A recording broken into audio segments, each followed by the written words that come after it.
వాళ్ళని ఆ ఊరు నుండి టీమ్ ఎడ్ల కింద ఏర్పాటు చేస్తాం. కాబట్టి అటువంటి వారు అంటే స్వామివారి సేవలో పాల్గొందాం, స్వామివారి యొక్క సేవకు మనం విలువ కుదిరినప్పుడల్లా వద్దాం అనుకున్న వాళ్ళు ఎవరైనా ఉంటే ఎవరికి ఫోన్ పేర్లు ఇవ్వండి తల్లి. ఆ ఊరి పేర్లు మీ పేర్లు ఇస్తే నేను ఫోన్ నెంబర్లు ఇస్తే తర్వాత మీతో సంప్రదిస్తాం. ప్రతి శుక్రవారం వస్తారు కాబట్టి తర్వాత కార్యక్రమం తర్వాత చూడొచ్చు. కాబట్టి 42 నుండి కూడా 42 టీమ్ ఎడ్ల ముందు ఏర్పాటు చేద్దాం అనుకుంటున్నాం.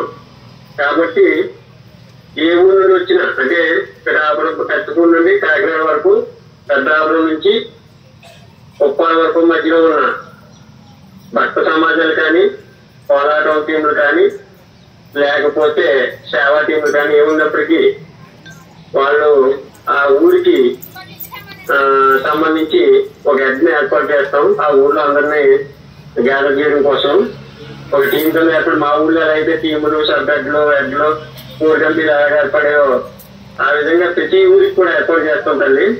అందువల్ల ఏంటంటే మొదటగా వచ్చిన వాళ్ళకి మొదటి ప్రయారిటీ ఉంటుంది. కాబట్టి అటువంటి వారు అంటే భగవంతుడు సేవ చేసుకోవాలి, మనతో పాటుగా 10 మందితో సేవ చేయించాలనుకునే వాళ్ళు ఎవరైనా ఉంటే ఆ పేరు, ఆ ఫోన్ నెంబర్లు, ఆ ఊరు పేరు కూడా ఇస్తే మన శివకి ఇవ్వండి. ఆ శివతో వస్తారు. కాబట్టి అమ్మ ఎవరికైనా ఆపద నుండి బయటపడ్డ ఎవరైనా ఉంటే ఒకసారి చెప్పండి సభాముఖంగానే. అది చెప్పడం వల్ల ఏంటంటే మరి కొంతమందికి ఉత్సాహం వస్తుంది. కాబట్టి ఎవరైనా కష్టాల నుండి బయటపడ్డవాళ్ళు కానీ, లేకపోతే ఆ కోరికలు నెరవేరిన కానీ లీజ్ చెప్పాలమ్మా.